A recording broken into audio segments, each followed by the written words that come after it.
네, 안녕하세요. 오늘은 IO 패스로 업스트리밍어 플렉시블 앤 에피션 IO 패스 인 리눅스라는 논문에 대해서 설명드리도록 하겠습니다. 이제 이 논문 제목처럼 이제 새로운 인터페이스를 이제 업스트리밍한 결과를 어떻게 보면 설명해 준 논문인데요. 기본적으로는 기존 IOCTL을 좀 더 어싱크로너스하게 이용할 수 있는 방식에 대해서 제안하고 있는 내용입니다.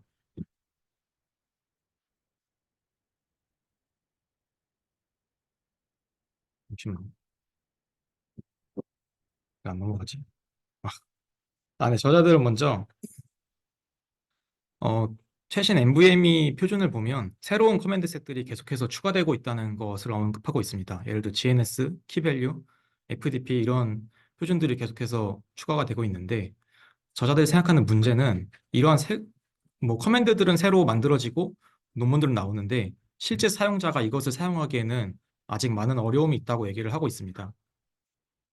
일단 제일 큰 문제로는 실제 유저가 이러한 뉴 커맨드 셋을 사용할 수 있는 인터페이스가 너무 부족하고 실제 커널 메인라인에 이러한 인터페이스가 올라가기에는 메인라인을 유지하는 데 있어서 그 새로운 인터페이스를 계속해서 유지 보수하는 그러한 계속 추가될 그런 인터페이스들을 유지 보수하는 부담 때문에 메인라인에서도 그러한 것들이 적극적으로 이루어지지 않다고 하고 있습니다.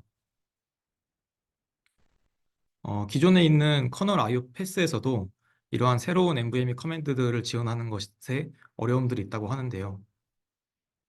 일단 먼저 가장 기본적인 IO 패스인 뭐 파일 시스템 인터페이스를 접근하거나 아니면 파일 시스템을 건너뛰고 블락 인터페이스 접근하는 경우가 있는데 뭐 이것이 기존의 컨벤셔널한 인터페이스에서는 작동을 했었지만 최근 나오는 인터페이스들 최근에 뭐 FDP나 뭐 키밸류 같은 인터페이스를 여기에 적용할 수가 없고 대신에 이제 저희가 있는 게 현재 IOCTL이라는 인터페이스를 통해서 어, 유저 사이드에서 바로 이제 NVMe 드라이버로 커맨드를 보내줄 수가 있는 어, 패스가 있는데 저자들은 이것에 관해서도 여러 가지 문제가 있다고 하고 있습니다.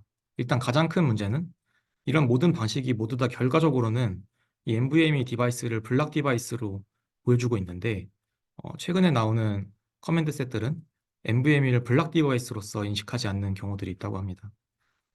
예를 들어서 어, 확장된 LBA를 통해서 메타데이터를 전송하는 경우에 그러한 네임스페이스가 구성된 경우 블록 장치는 용량이 0으로 표시된다거나 아니면 어, GNS 같은 경우에도 존 사이즈가 파워 오브 2가 아닌 경우에 그 GNS 장치를 블락 디바이스로 인식을 할 수 없다고 저자들은 주장을 하고 있습니다.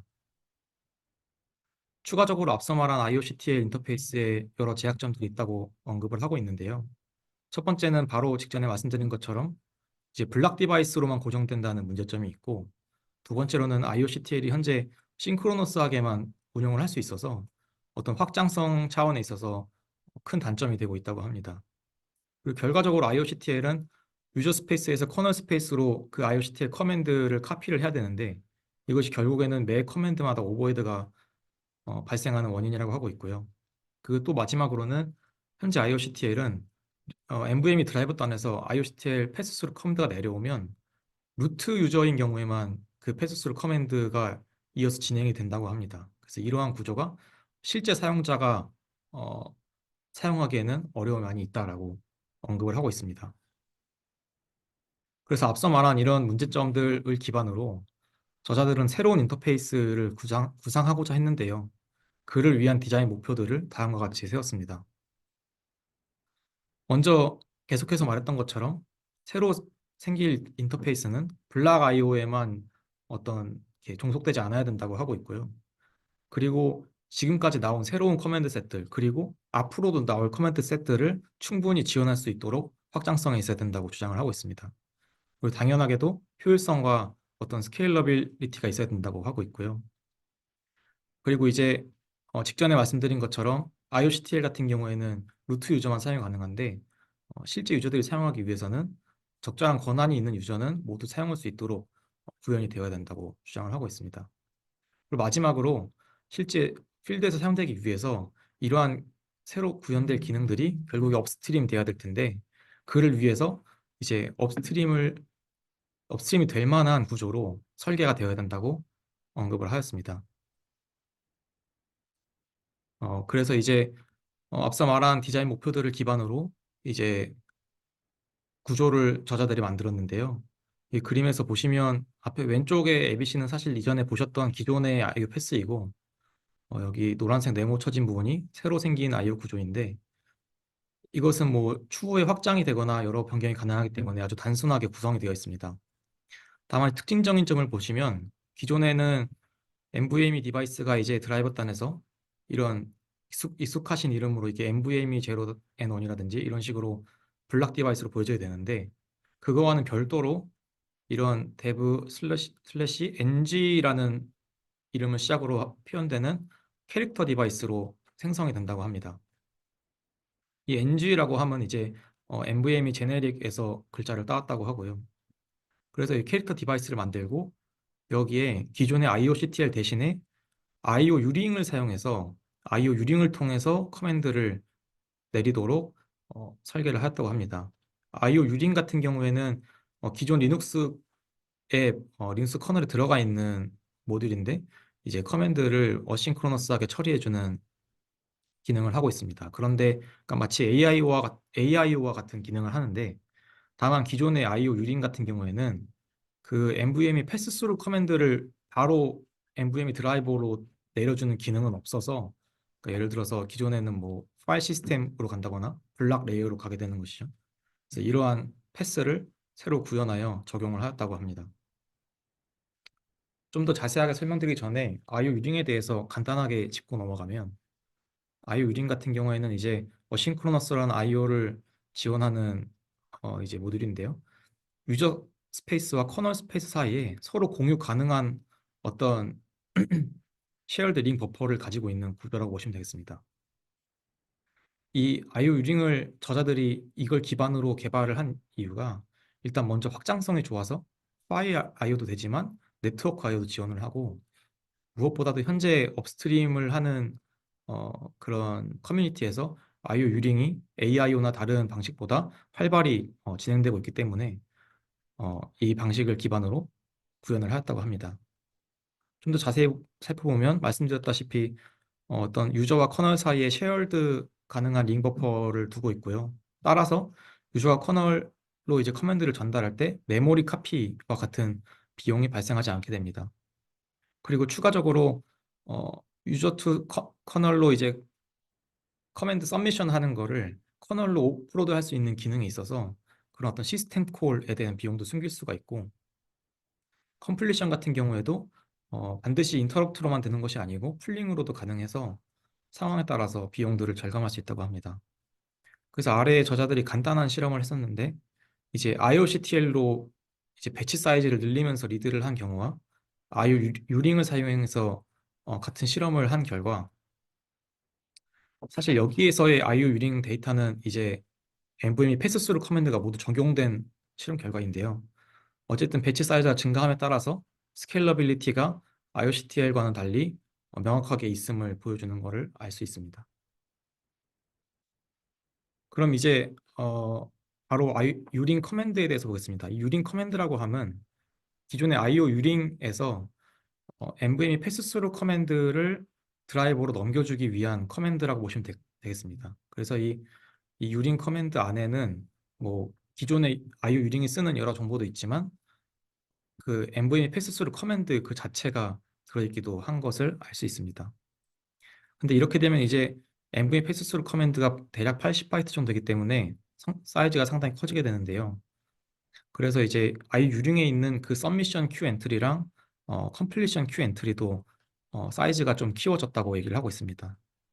기존의 서미션 큐 엔트리 같은 경우에는 프리 스페이스가 16바이트 정도 있었는데 NVMe 패스스루 커맨드를 넣으려면 80바이트 정도가 필요해서 사이즈를 2배로 늘렸다고 하고요. 컴플리션 큐 엔트리 같은 경우에도 기존에는 컴플리션 큐 엔트리가 제공하는 그 리절트 값은 4바이트 사이즈의 값이 전부였는데 예를 들어 존 어펜드 커맨드 같은 경우에는 특정 데이터가 디바이스에 써진 이후에 디바이스에서 그 데이터가 어느 주소에 적혔는지를 호스트로 다시 되돌려 주는데요. 이러한 것처럼 이 새로운 커맨드들이 생기면서 리절트 값이 더 많이 필요할 수 있는데 기존의 4바이트로는 부족하다고 생각해서 컴플리션 큐 엔트리도 2배로 늘려서 16바이트의 추가 공간을 제공하도록 했다고 합니다. 그리고 이제 NVMe 패스스루 커맨드를 지원하도록 유링 커맨드를 만들면서 기존의 IO 유링에서 지원하던 기능들이 이제 디세이블 되는 경우가 있었는데요. 그런 것들을 다시 활성화하기 위해서 몇 가지 기능들을 추가 적용을 하였습니다.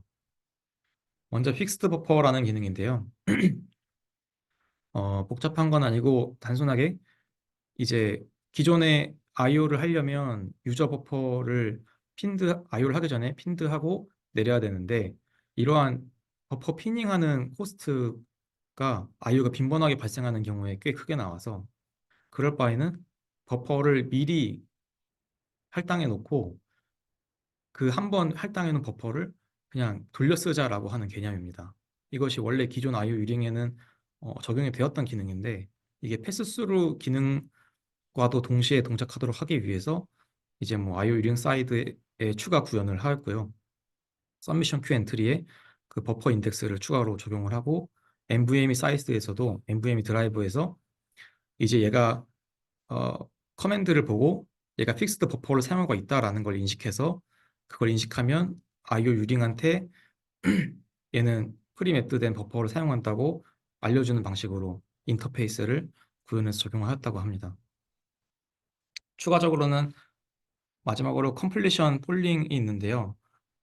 앞서 말씀드렸다시피 IO 유링은 이제 인터럽트로만 컴플리션을 받는 게 아니고 폴링을 할 수가 있는데 이제 기존 IO 유링에 대해서 말씀드리면 NVMe 드라이버를 로드할 때 홀드 Q라는 파라미터 값을 주면 전체 Q 중에 이 개수의 Q만큼은 인터럽트를 생성하지 않는 Q로 생성이 된다고 합니다. 그래서 이를 통해서 이제 어싱크한 폴링도 가능한데요. 이것도 이제 유링 커맨드에서도 어, 구현 가능하도록 하기 위해서 쿠키라는 데이터를 이제 앞에 살펴보시면 여기에 IO 유닝 커맨드 구조체에 폴백 펑션을 주거나 아니면 유니온으로 쿠키를 줄 수가 있는데요. 이제 폴링을 하는 경우에는 이 쿠키 데이터를 만들어서 어떤 큐에 들어갔는지 그리고 그 큐 안에서 커맨드 아이디가 뭔지를 4바이트 데이터로 압축해서 커맨드에 넣어놓고 나중에 폴링을 할 때 어떤 큐에서 내가 어떤 아이디를 가져와야 되는지를 찾아서 그 데이터를 기준으로 폴링을 하도록 구현을 하였다고 합니다. 이렇게 구현된 내용들은 사실 이 논문이 작성되는 시점에 이미 대부분 메인스트림에 적용이 되었는데요. 커널 같은 경우에는 여기 표해 보시는 것처럼 뭐 단계별로 어떤 커널 버전에서 포함이 됐는지 적혀 있는데 결과적으로는 6.2 버전 이후로는 이 논문에서 설명한 내용들을 모두 지원을 한다고 합니다. 유저 스페이스에서의 사용에 관해서도 먼저 XMVM이라는 어떤 NVMe 백엔드들을 추상화하는 어플리케이션에 IO 유링 커맨드를 서포트할 수 있도록 적용을 하였고요. 이를 통해서 SPDK를 사용할 때 기존의 SPDK 그 비데브에 보시면 뭐 AIO 유링 이런 것들이 있는데 추가적으로 XMVME가 기능하도록 적용하여서 이 XMVME 기능을 통해서 IO 유링 커맨드를 지원하도록 SPDK도 이미 적용을 하였다고 합니다. 그툴 같은 경우에도 NVMe를 사용해서 많이 사용하는 뭐 NVMe CLI라든지 FIO 그리고 이제 그 IO 유링 관련해서 인터페이스를 제공하는 라이브러리 같은 이 립 유링에도 모두 적용이 되었다고 합니다. 특히 FIO 같은 경우에는 이미 IO 유링 커맨드를 통한 IO 엔진도 적용이 되어 있다고 저자들은 언급하고 있습니다. 이런 것들을 활용해서 저자들은 다양한 유즈 케이스를 이미 실현 가능하다고 말하고 있는데요. 먼저 뭐 FDP 같은 경우를 보면 기존에 멀티 스트림이 한창 개발되던 당시에 메인 라인에 이제 라이트 힌트를 주는 구조가 적용이 됐었는데 저자들은 이 구조가 현재는 사실 메인 라인 커널에서 제대로 동작하지 않고 있다고 언급을 하고 있습니다. 근데 이제 IO 패스스루 커맨드를 쓰면 뭐 이런 메인 라인 커널에 뭔가 이런 적용이 돼 있다든지 관련한 수직 최적화라든지 이런 거에 대한 걱정 없이 바로 적용이 가능하다라는 것을 언급을 하고 있고요. 컴퓨테이셔널 스토리지 같은 경우에도 뭐 다양한 인터페이스로 컴퓨테이션 스토리지가 보여지고 이런 것들이 사실 블락 디바이스가 아니라서 NVMe도 쉽게 보여지지 않는데 이런 것들이 어, 저자들이 제안한 캐릭터 디바이스를 통한 I/O 패스스루 인터페이스를 통해서 자유롭게 접근이 가능하다고 언급을 하고 있습니다. 마지막으로 E2E 데이터 프로텍션 같은 경우를 보면 이미 커널에서 E2E 데이터 프로텍션을 지원을 하고 있기는 한데 그것이 매우 제한적인 형태로 지원이 되고 있다고 합니다.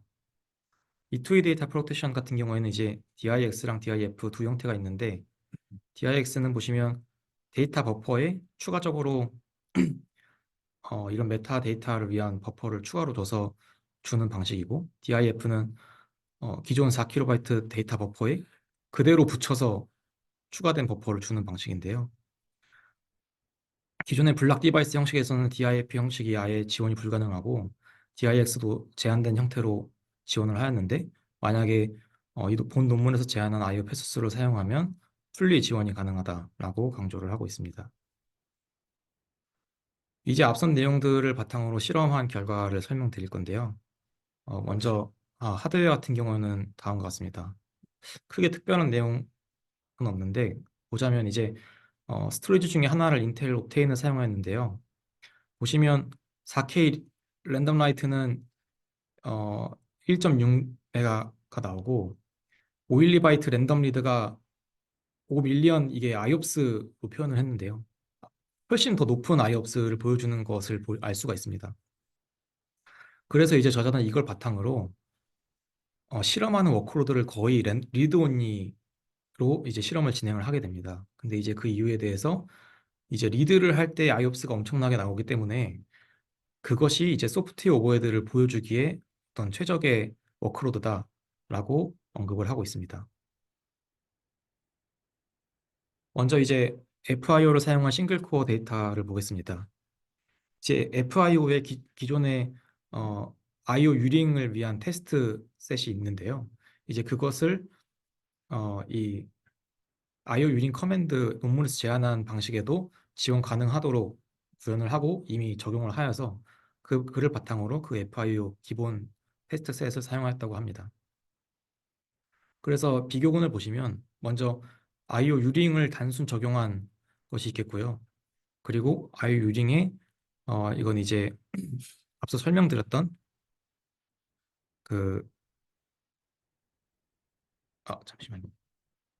여기서 앞서 설명드렸던 픽스드 버퍼를 구현한 내용이 있고 그리고 픽스드 버퍼 말고 이제 폴링을 구현한 싱크 폴링을 구현한 실험이 있고 그리고 이제 둘 다 구현한 실험 내용이 있습니다. 이러한 비교군을 바탕으로 실험을 계속 진행을 하는데요. 보시면 기존의 블락 디바이스에 그냥 IO 유링을 얹어서 실험한 결과보다 이제 캐릭터 디바이스로 구현된 IO NVMe 디바이스에 IO 유링을 얹어서 실험한 것이 최대 40% 가까이 성능이 더 나오는 것을 알 수가 있습니다. 그리고 이제 A 실험 같은 경우에는 이제 아, 잠시만요.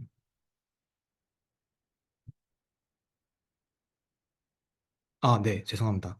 그 A 실험 같은 경우에는 커널도 베이스로 실험을 한 것이고 B 실험 같은 경우에는 커널을 컨피그를 수정해서 옵티마이즈된 커널 컨피그로 실험을 한 것인데요. 다음과 같은 컨피그를 껐는데 이게 사실은 스펙터나 멜트다운을 보완하기 위해서 들어간 컨피그들인데 이것이 커널의 오버헤드를 일으킨다면서 이걸 끄고 실험한 결과를 보였는데요. 뭐 이거의 뭐 현실성을 떠나서 결과적으로 실험을 한 결과 논문에서 제안한 방식이 실제 어, 디바이스의 스루풋을 끝까지 사용하는 것을 모두 활용하는 것을 볼 수가 있습니다. 다음은 이제 Q 뎁스에 따른 성능 비교입니다. 마찬가지로 비교는 블락 디바이스와 캐릭터 디바이스의 비교이고요. 어, 뎁스도 증가하고 배치 사이즈도 증가를 하는데요. 뎁스와 배치 사이즈가 아주 작은 경우에는 두 성능 모두 같은 것을 볼 수 있습니다. 그런데 이제 어, 뎁스 사이즈가 계속 커질수록 패스스루는 어싱크하게 커맨드 처리가 가능하기 때문에 훨씬 더 많은 요청을 동시에 병렬적으로 처리할 수가 있고 대기열 이제 뎁스가 128까지 가면 최대 30%까지 성능 차이를 보이는 것을 알 수가 있습니다. 다음으로는 이제 CPU 유틸라이제이션과 커맨드 레이턴시 관한 실험입니다. 이제 뭐 당연하게도 이제 어,